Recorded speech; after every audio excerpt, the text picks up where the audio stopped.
La phrase par laquelle Jésus commence ce qu'il a à nous dire aujourd'hui dans l'Évangile peut nous faire penser peut-être au temps que nous vivons. Rien n'est voilé qui ne sera dévoilé, rien n'est caché qui ne sera connu. Je ne sais pas si vous en avez fait l'expérience, mais beaucoup de nos contemporains, beaucoup, disent que la période que nous avons traversée, par bien des aspects, est très opaque. Certains ont eu l'impression qu'on leur mentait, qu'on ne leur disait pas tout.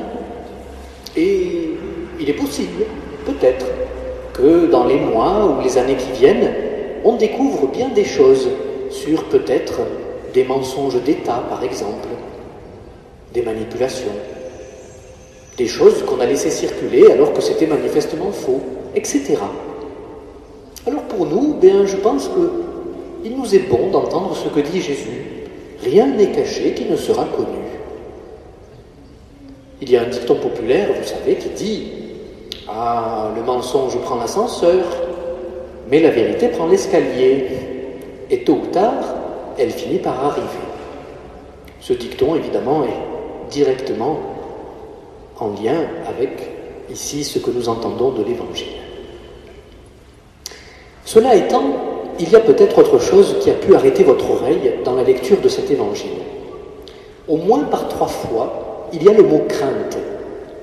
Jésus invite à être sans crainte, à craindre, mais non pas Dieu. Qu'est-ce que ça veut dire? En français, le mot « crainte », vous savez, a au moins 2 acceptions, 2 manières d'être entendu. Il y a d'abord la peur,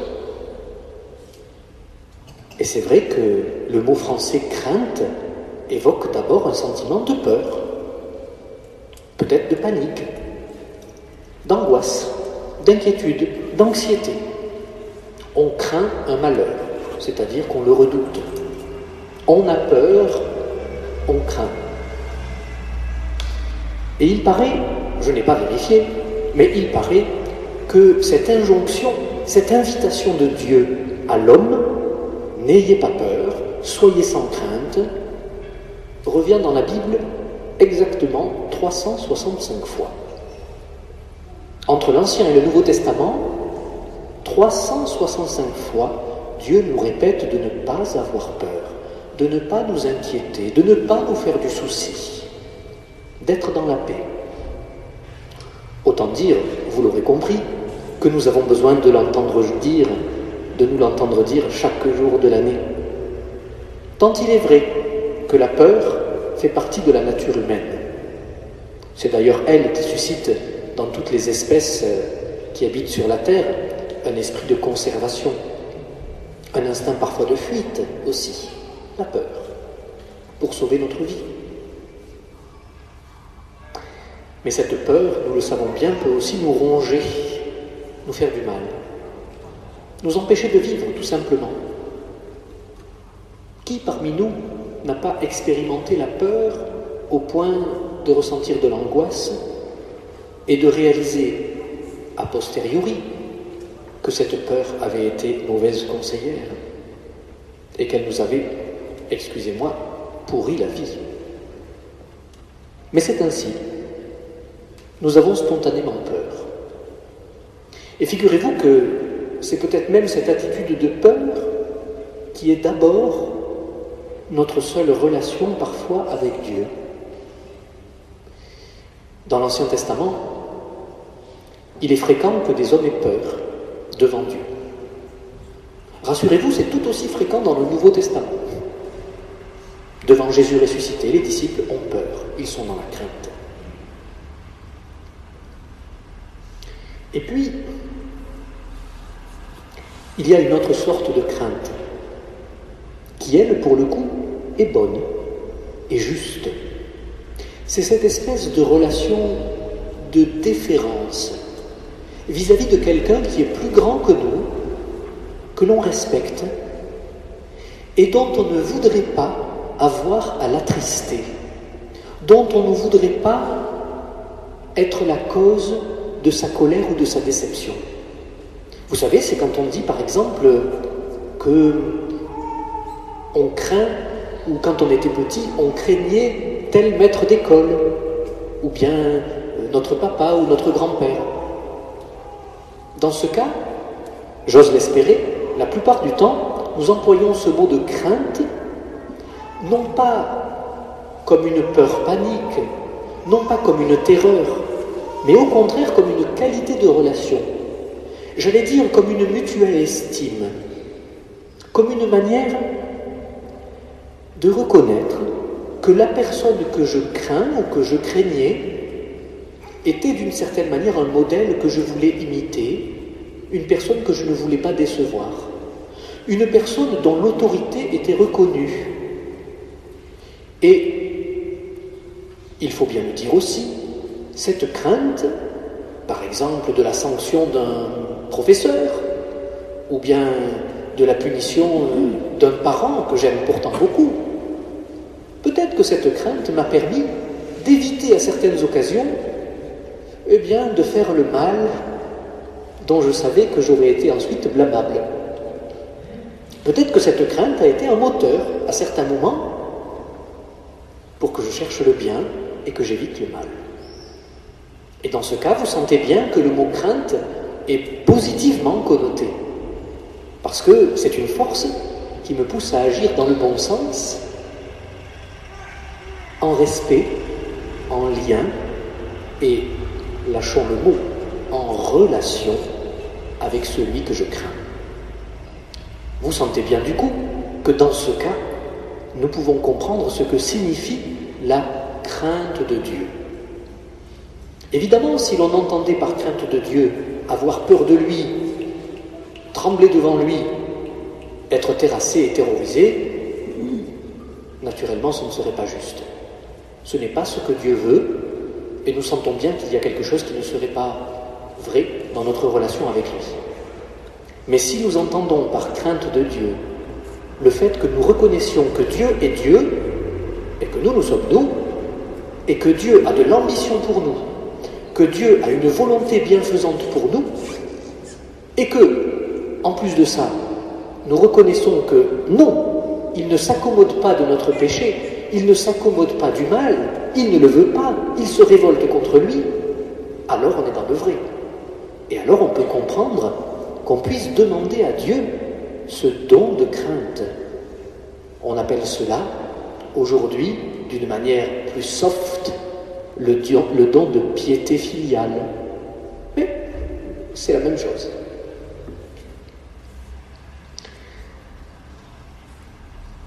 Évidemment, la deuxième lecture qu'on a entendue, c'est peut-être la plus difficile de tout le Nouveau Testament. C'est un sommet de théologie, mais ce n'est pas très accessible.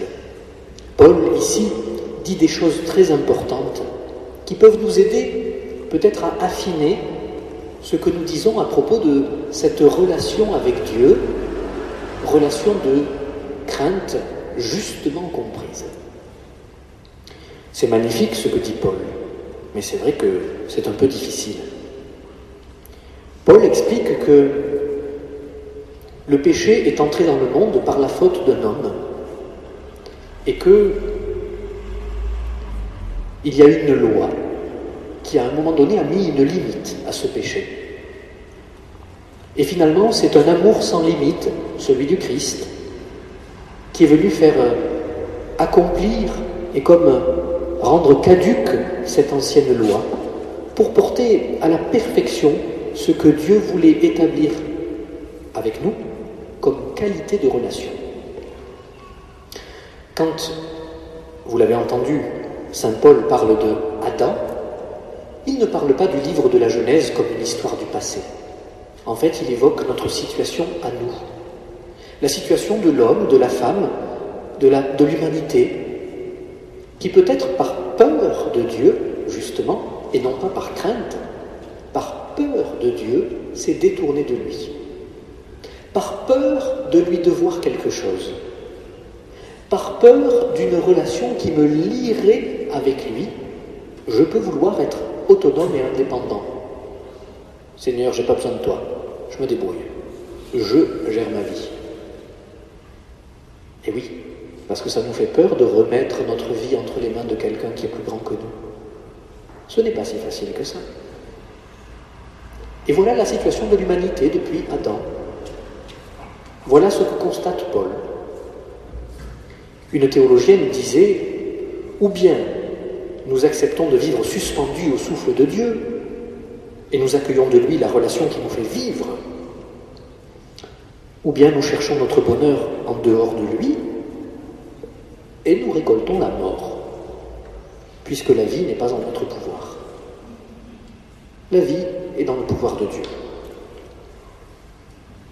Ce qui veut dire que vivre en amitié avec Dieu, accueillir sa grâce, vivre dans cette juste crainte de Dieu, ça exprime en fait une délicatesse d'amour pour lui, qui vient non pas d'abord de nous, mais de lui qui nous le permet. Et c'est ça qu'on appelle la grâce de Dieu.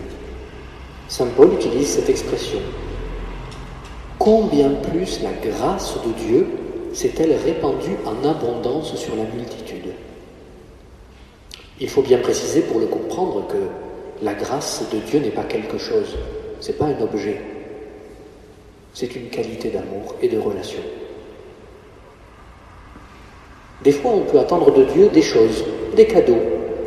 Ah, j'ai prié et puis Dieu ne m'a pas exaucé. Oui, mais qu'est-ce que tu lui as demandé? Ou alors, ah, quand même, le Seigneur me fait des grâces et des grâces et des grâces. Oui, mais alors ça veut dire que je l'aime juste pour les cadeaux qu'il me fait?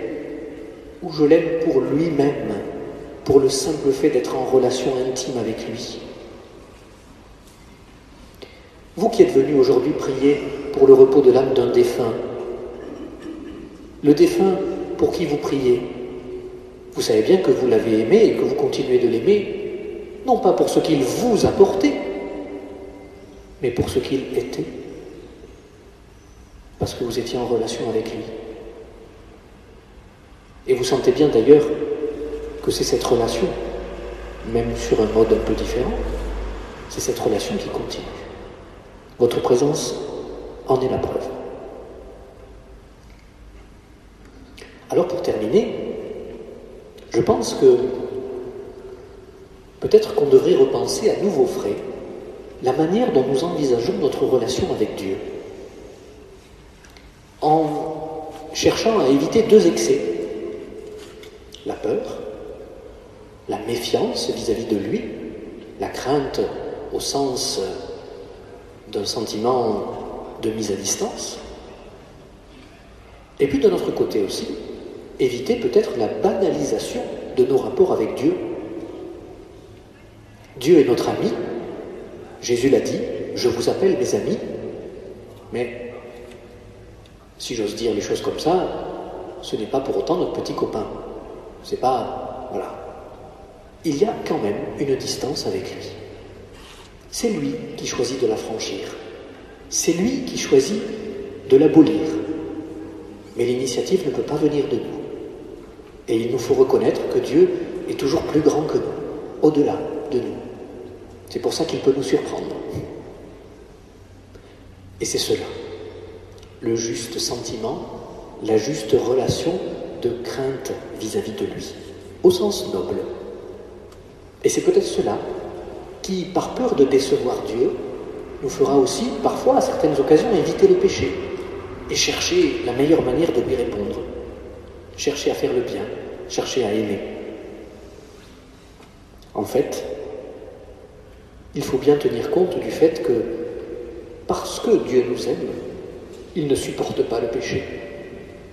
Il ne supporte pas la mort d'Adam que nous avons ici. C'est parce que Dieu nous aime qu'il est exigeant. La première lecture avec le livre du prophète Jérémie disait exactement la même chose. Jérémie était un prophète qui n'a pas hésité à avoir des attitudes parfois extravagantes, un peu outrancières, peut-être exagérées, fortes, virulentes, pour dire cette primauté du désir de Dieu qui veut notre vie et non pas notre mort. Cela a impliqué, de la part de Jérémie, d'être incompris de ne pas être forcément aimé. Mais Jérémie a pris Dieu au sérieux. Alors nous-mêmes, eh bien nous pouvons demander au Seigneur ce juste don de crainte comme une qualité de notre amour envers Dieu, comme une délicatesse de notre âme pour lui, en ayant peur, s'il y a une peur à avoir, de le décevoir, de l'attrister. Non pas par obéissance à une règle et à une loi comme la loi de Moïse, mais en résonance avec un cœur qui aime, qui nous suscite, qui attend beaucoup de nous. Cette crainte du Seigneur, c'est la vertu de ceux qui rendent témoignage à Dieu. Ce témoignage auquel Jésus nous invite, celui qui me reniera devant les hommes, moi aussi, je le renierai devant mon Père qui est aux cieux.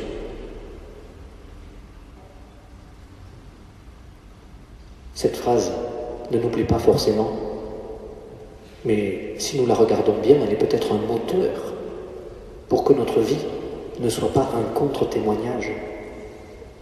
Cela peut aller très loin, puisque vous savez que le mot martyr signifie le témoin, celui qui témoigne de Dieu dans sa vie jusqu'au bout. Je termine avec une petite nuance. Dans la première lecture, le prophète Jérémie, incompris donc, moqué, outragé, le prophète Jérémie attend de Dieu à un certain moment une vengeance, une revanche, dit-il. Peut-être que ce mot a heurté vos oreilles. Nous n'attendons pas de revanche quand nous sommes chrétiens. Et ça a été là aussi une progression dans l'Écriture sainte, au fur et à mesure de l'histoire d'Israël. La revanche de Dieu, le triomphe, c'est la croix. Et c'est Dieu qui l'assume. Et comme dit Paul ailleurs, la colère appartient à Dieu. Mais si cette revanche n'a pas de place dans le cœur du chrétien, nous comprenons que le martyr n'est pas celui qui recherche la mort ou qui, par l'offrande de sa vie, veut faire plier ses adversaires. Il n'y a aucune revanche, aucun esprit de vengeance dans celui qui donne sa vie pour Jésus. Cela peut peut-être nous faire réfléchir par rapport à certains qui, dans d'autres religions, se présentent comme des martyrs. Est-ce qu'on est un martyr quand on est en fait qu'un kamikaze qui, en se donnant la mort, cherche aussi à tuer d'autres personnes? Ça n'a jamais été la voie de l'Évangile. La voie de l'Évangile n'est pas une voie de mort, mais de vie. Et celui qui nous donne la vie, le Christ, qui nous donne la vie qu'il tient de son Père, il le fait avec toute la qualité de relation qu'il a avec Dieu son Père. Et lorsque Jésus appelle Dieu mon Père et qu'il nous demande de l'appeler notre Père, c'est avec toute cette qualité de déférence vis-à-vis de Dieu qui veut tellement pour nous. Alors, chers amis, s'il y a une crainte à avoir, c'est seulement celle de ne pas être au rendez-vous de celui qui attend de nous une réponse, un témoignage. Amen.